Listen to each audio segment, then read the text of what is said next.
इस तरह परमेश्वर के रूप में गत हो जाता है। जिस तरह बरसात में नदी नाले का पानी बहकर समुद्र में मिल जाता है, उसी तरह मनुष्य जब भक्ति में लग जाता है तो उस भक्ति की धारा में बहकर परमेश्वर रूपी समुद्र में, सागर में अपने आप ही वो विलय हो जाता है। शुद्ध जी ने शौनकादिक ऋषियों से कहा कि आदि निरंकार जगत में अवतार धारण करने वाले पुरुष का रूप है। सबसे पहले वही थे और वही मध्य में रहकर महाप्रलय होने के उपरांत भी रहेंगे। वह अपने तेज से स्वयं प्रकाशित होते हैं। सूर्य को किसी से तेज लेने की जरूरत नहीं, सूर्य अपने आप चमकता है। दूसरे ग्रह है वो सूर्य से प्रकाश लेते हैं। उसी प्रकार परमेश्वर है, उनको किसी से प्रकाशित होने की आवश्यकता नहीं है और सब तेज को उसी ज्योति की परछाई समझना चाहिए। जब महाप्रलय होने उपरांत उसी आदि निरंकार ज्योति नारायण जी को इस संसार की रचना करने की इच्छा होती है, तब वह अपनी माया संयुक्त पुरुष का अवतार लेकर शेष नाग की छाती पर शयन करते हैं। उन्हीं को विराट रूप कहा जाता है, जिनके 1000 नाक सिर, 1000 नाक, 1000 कान, 1000 भुजा और 1000 चरण होते हैं। भगवान विष्णु का विराट स्वरूप है जो उसके 1000 ही सिर है, 1000 ही चरण, 1000 ही नाक, 1000 हाथ और उनकी नाभि से कमल का फूल निकलता है और उस फूल से ब्रह्मा जी उत्पन्न होकर 14 लोकों की रचना करते हैं। भगवान भागवत में अपन ने आज तक कभी भी ये रूप नहीं देखा होगा जिसमें भगवान के 1000 मुंह, विराट स्वरूप कई तरह से लोग बताते हैं, लेकिन इसमें दिया है कि 1000 ही हाथ है, 1000 ही चरण है, 1000 ही सिर है और 1000 ही नाक है भगवान की। उस फूल से ब्रह्मा जी उत्पन्न होते हैं और 14 लोकों की रचना करते हैं। उन्हीं को सब अवतारों का हेतु समझना चाहिए। उस पार ब्रह्म परमेश्वर के अवतारों का हाल इस तरह है। पहला अवतार सनक सनंदन सनातन सनत कुमार का धारण करके सदा 5 वर्ष की अवस्था ब्रह्मचारी रहे। पहलो अवतार भगवान रो हो, 4 पुत्र सनक सनंदन सनत कुमार सनातन, ये 4 जना और आनी अवस्था हमारी उम्र है जो हमेशा 5 वर्ष री रहेला और ब्रह्मचारी रहे, उन्होंने सन्यास ले लिया। दूसरा अवतार भगवान विष्णु का वराह अवतार है, शुक्र का अवतार, जिसने पृथ्वी को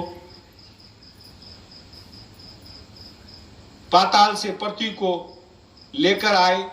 तीसरा अवतार यज्ञ पुरुष का चतुर्भुज रूप धारण करके सब राजाओं को यज्ञ करने की राह बताई, रास्ता बताया। ये तीसरा अवतार है। चौथा अवतार हयग्रीव अवतार है भगवान विष्णु का। शरीर आदमी का और सिर घोड़े का करके उन्होंने ब्रह्मा जी को वेद पढ़ाया। पांचवा अवतार नर नारायण का अवतार लेकर बद्री और केदार में संसारी जीवों को तपस्या करने के वास्ते वो खुद जाकर वहां पर तप करते हैं और तब से वो बद्रीनाथ और केदारनाथ धाम है। छठा अवतार कपिल देव मुनि का अवतार धारण करके सांख्य योग ज्ञान उन्होंने अपनी माता को सुनाया, उपदेश किया। सातवां अवतार दत्तात्रेय जी का अत्रि मुनि से हुआ, जिसने राजा अलर्क और प्रहलाद भगत को वेदांत का पाठ पढ़ाया।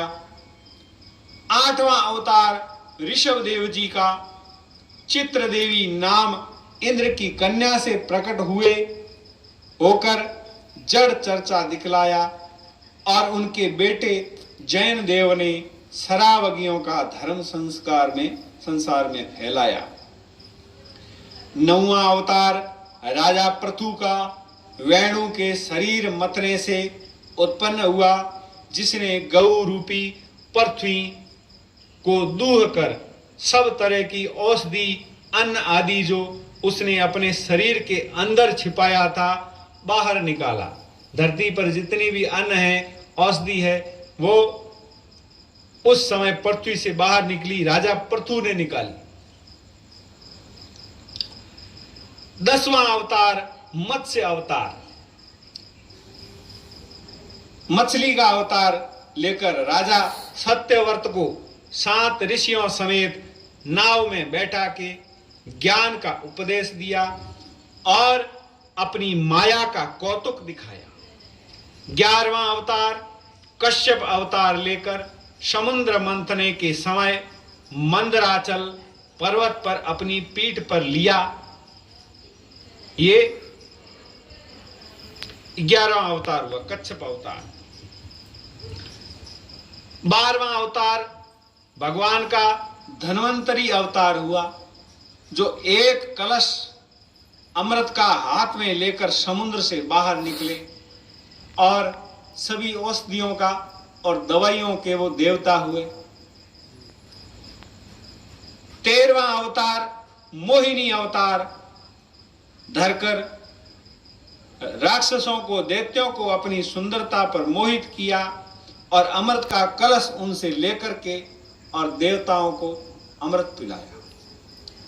14वां अवतार भगवान का नृसिंह जी का अवतार है। वो अवतार लेकर हिरण्यकश्यप नामक दैत्य को मार के प्रहलाद अपने भक्त की रक्षा करी। 15वां अवतार भगवान का वामन यानी 52वां अवतार हुआ और वो अवतार धारण करके 3 पग पृथ्वी राजा बलि से दान लेकर के देवताओं को दे दी। उस समय रक्षाबंधन का पर्व शुरू हुआ। मांगने से मनुष्य छोटा हो जाता है, इसी वास्ते परमेश्वर ने भी मांगने के समय अपने शरीर को वामन रूप छोटा कर लिया, क्योंकि मांगे देखो छोटो होया कर। तो भगवान ने संसार को दिखाया कि मैं राजा बलि के वहां मांगने गया, इसलिए मैं बौना हो गया, छोटा अवतार धारण किया। 16वां अवतार हंस का अवतार लेकर सनत कुमार को ज्ञान का उपदेश करके उनका गर्व को तोड़ा। 17वां अवतार नारद मुनि का लेकर के पंचरात्र वेद बनाया और जिसमें सब वैष्णव धर्म लिखा। आ बात अपन के नहीं मालूम है कि भगवान नारद जी भगवान विष्णु रा अवतार कि नहीं मालूम नहीं। क्यों शास्त्रों पे कभी सुनो नहीं, आप कभी पढ़ो नहीं, सुनी बातों और फिल्मों टीवियों देखोड़ा सब कुछ। तो 17वां अवतार नारद जी रो अवतार हो और नारद जी रो अवतार ले और पंचरात्र वेद करके पंचरात्र वेद बनाया, जिसमें वैष्णव धर्म लिखा, जिन धर्म माते आप पे सब आलो।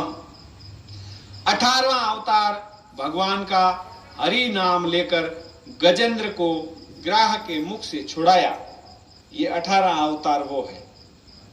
गज और ग्रह लड़े जल भीतर, लड़त लड़त गज हार्यो, रति एक सूंड रही जल बायर, हरि जीरो नाम पुकार्यो। और भगवान विष्णु आपरे वैकुंठ लोक में जो है सीधी छलांग लगाई हाथी ने बचाने वास्ते। लक्ष्मी जी पूछो कि भगवान प्रभु आज इतना तेज गति हित जा रहा, तो भगवान कहो हाथी ने बचावने जाऊं जने वे आ कहो जने लक्ष्मी जी का ठीक कहो जित तो माँ तो काट दी उठ पहुंच गया, मतलब इतना तेज गति हो गया भगवान। तो 19वां अवतार परशुराम जी का भगवान का था। वो अवतार लेकर 21 बार सब दुष्ट राजाओं को मारा और पृथ्वी उनसे छीनकर ब्राह्मणों को 21 बार दान कर दी। उस समय से ये पृथ्वी है जो ब्राह्मणों की हो गई। 20वां अवतार रामचंद्र अवतार धारण करके समुद्र का अभिमान तोड़कर उसके ऊपर पुल बनाया और रावण को मारा। 21वां अवतार वेद व्यास जी का अवतार है। ये लेकर सब वेदों के 18 भाग करके 18 पुराण और महाभारत की कथा बनाई। 22वां अवतार श्री कृष्ण अवतार धारण करके कंस और काल यवन और जरासंध आदि अधर्मी राजाओं को मारा और पृथ्वी का भार उतार करके और भव सागर पार उतरने के लिए कल युग के लोगों के लिए भगवान ने अपनी लीलाओं की रचना करी। 23वां अवतार बौद्ध अवतार लेने के कारण है कि जब राक्षसों ने शुक्राचार्य अपने गुरु से पूछा कि देवता सदा इंद्रासन का राज्य करते हैं, कोई ऐसा उपाय बताओ जिससे हमारा राज सदैव बना रहे, तो शुक्र जी ने कहा यज्ञ करने से देवताओं का राज्य रहता है, तो तुम लोग भी यज्ञ करो। जब दैत्यों ने शुक्राचार्य से उपदेश से वास्ते मिलने राज्य देवलोक के यज्ञ करना आरंभ किया, तब सब देवता घबरा गए और भगवान नारायण के पास गए। वह स्तुति करने के उपरांत हाथ जोड़कर बोले, हे वैकुंठनाथ, राक्षस लोग इसी तरह हमसे बलवान हैं। जब यज्ञ करने से उनको अधिक बल हो जाएगा, तब हम लोग उनको किस तरह जीतेंगे, जिससे हमारा भला हो। वह उपाय आप कीजिए। यह वचन सुनते ही आदि पुरुष भगवान ने बौद्ध अवतार धारण करके शेवड़े का रूप बना लिया, मैला कपड़ा पहना, उसके बाद चौरी रस्सी को हाथ में लेकर जहां दैत्य लोग यज्ञ करते थे वहां पर गए। राक्षसों ने दैत्यों ने उनको देखते ही सम्मान करके पूछा, ये तुम्हारे हाथ में क्या है? बौद्ध जी ने कहा, जिस जगह मनुष्य बैठता है वहां छोटे जीव नीचे दबकर मर जाते हैं, सो इस रस्सी से जगह को झाड़ फूंक करके बैठना चाहिए। फिर दैत्यों ने पूछा, तुम्हारा कपड़ा मैला क्यों है? बौद्ध जी ने कहा, कपड़ा धोने से भी जीव मर जाते हैं।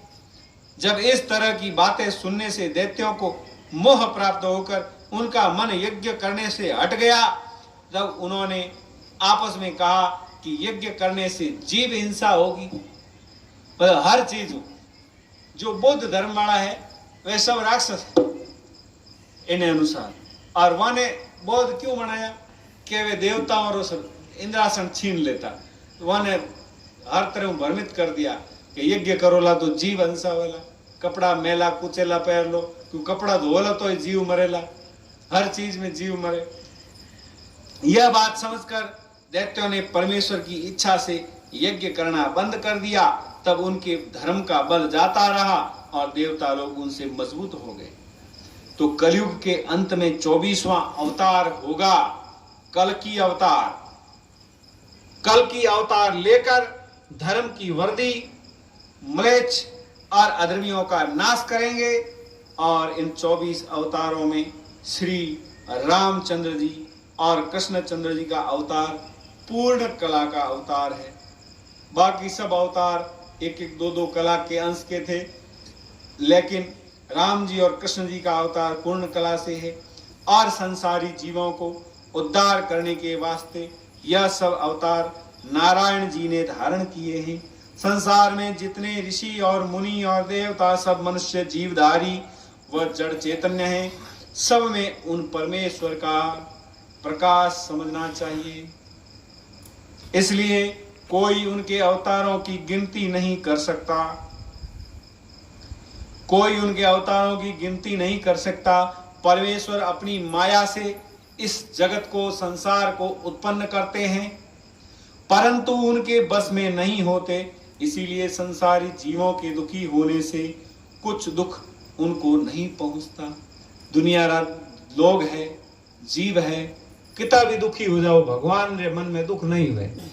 क्यों नहीं हुए? क्योंकि भगवान की तो लीला है। सबों ने पैदा कर और छोड़ दिया, बोले अपने अपने कर्म करो और उसका फल भोगो। इसलिए नारायण भगवान की लीला और उनके नाम और चरित्र को कोई जान नहीं सकता।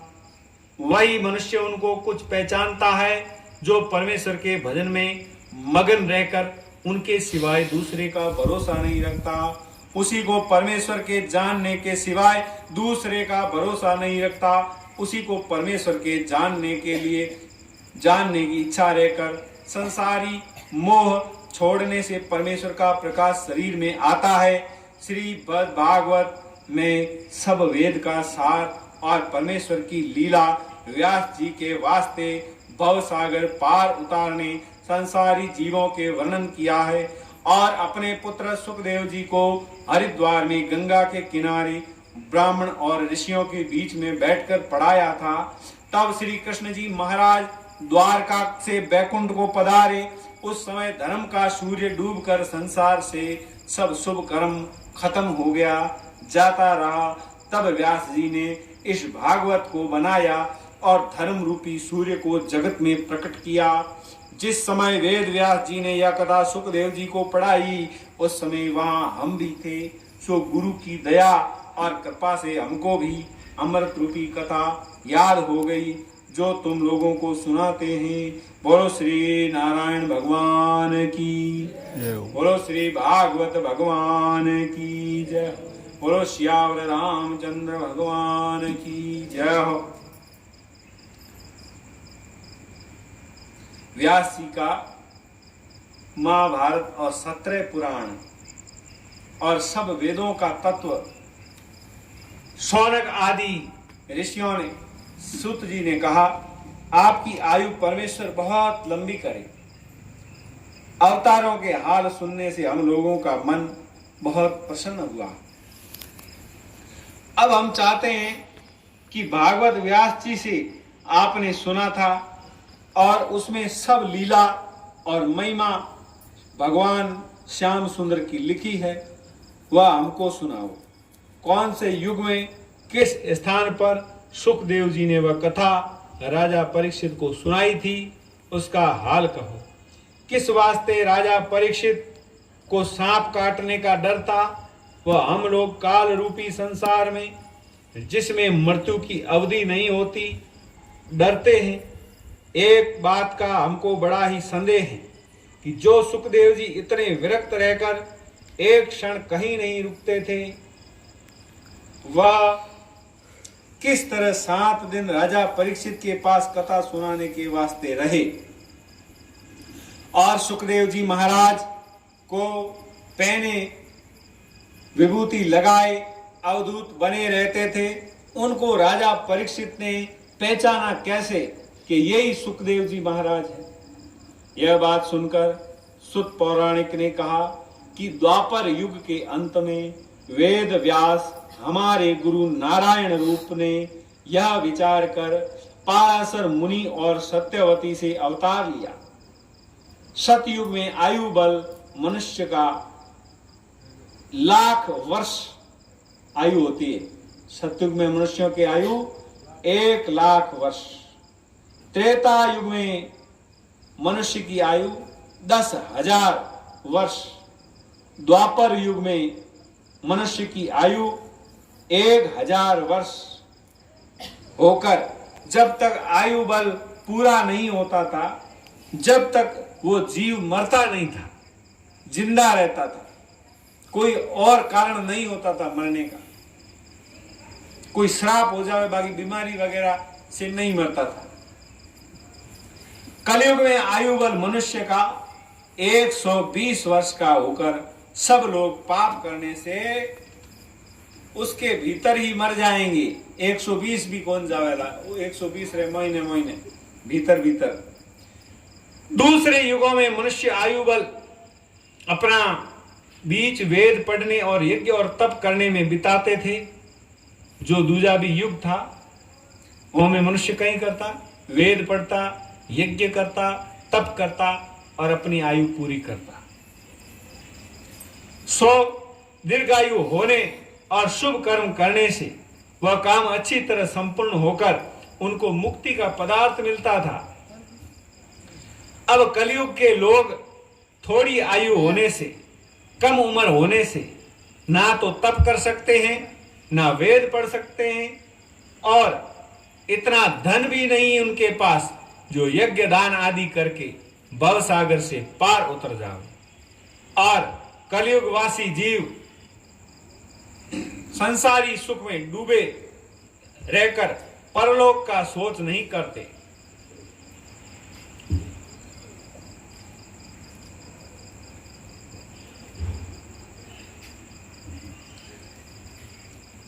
कलयुग के अंदर जो जीव रहते हैं, जो लोग रहते हैं, वो सुख में डूबे रहते हैं। परलोक की उनको कोई चिंता नहीं है। वह कहे जो बटे ये धकेगा ही नहीं। क्यों? क्योंकि ज्ञान नहीं, शास्त्र नहीं, वेद नहीं, यज्ञ नहीं, तप नहीं, तो जो काम वो करे ही नहीं तो उन्हें फल री इच्छा भी नहीं रखे। वह के अपन है जो कहेंगे ये मर्तलोक में। तो वो कलयुग के संसारी जीव यहीं के सुख में डूबे रहकर परलोक की चिंता नहीं करते। वो स्त्री, धन, मोह से मनुष्य मुक्ति पदवी नहीं पाकर इस समय में केवल हरि के भजन से उद्धार होता है। इसलिए पार ब्रह्म परमेश्वर ने कलयुग वासियों के सुख पाने और भवसागर पार उतारने के वास्ते वेद व्यास का अवतार लिया। एक दिन व्यास जी ने सरस्वती नदी के किनारे स्नान करने के उपरांत अकेले बीच ध्यान परमेश्वर में बैठकर विचार किया कि देखो, कलयुगवासी प्रारब्धहीन व मूर्ख होकर ऐसी संगति नहीं करते जिसमें ज्ञानी होकर परमेश्वर को पहचाने। जो बात ज्ञान की सुनते हैं वो भी धारण नहीं करते और सदा आलस्य में भरे रहकर संसारी तृष्णा नहीं छोड़ते। यह बात विचार कर हमारे गुरु ने ऋग्वेद, यजुर्वेद, सामवेद, अथर्ववेद इस इच्छा से बनाया कि कदाचित संसारी मनुष्य थोड़ी आयु होने से सब वेद ना पढ़ सके तो केवल एकाध कोई वेद पढ़ ले, एकाध कोई श्लोक पढ़ ले, एकाध कोई ग्रंथ पढ़ ले और भवसागर से पार उतर जावे। जब व्यास जी ने चारों वेद बनाकर शूद्र व स्त्री को वेद पढ़ना उचित नहीं जाना, तब उन्होंने उन चारों वेदों का सार निकाल करके महाभारत और 17 पुराण बनाए। उसमें से जिनका पढ़ना और समझना सहज होकर सबके लिए, छोटे बड़े, शूद्र स्त्री आदि, उनके सुनने से भवसागर पार उतर जावे। ऋग्वेद के बांचने वाले पेल ऋषिश्वर और सामवेद के पढ़ने वाले जैमिनी ऋषिश्वर और यजुर्वेद के बांचने वाले वैशंपायन और अथर्ववेद के पढ़ने वाले अंगिरा ऋषिश्वर हुए। महाभारत पुराण को रोमहर्षण यानी मेरे पिता ने पढ़ा। इन ऋषिश्वरों ने अपने अपने चेलों को वेद पढ़ाया था। वही वेद की शाखा समझना चाहिए। महाभारत पुराण 1 लाख श्लोक पढ़ना और सुनना बड़ा पुण्य है। महाभारत और 17 पुराण बनाने पर भी व्यास जी के मन को बोध नहीं होकर ऐसा विचार में आता था कि अभी हमको और बनाना चाहिए, पर कोई बात पक्की नहीं थी। अब हम कौन सी कथा बनावें जिसमें हमारे मन को धैर्य हो। इसी चिंता में व्यास जी सरस्वती के किनारे, नदी के किनारे बैठे हुए विचार कर रहे थे कि नारद जी बीन बजाते हुए, हरि गुण गाते हुए वहां आए। सो व्यास जी ने नारद मुनि को बड़े ही आदर भाव से बैठाया। नारद मुनि ने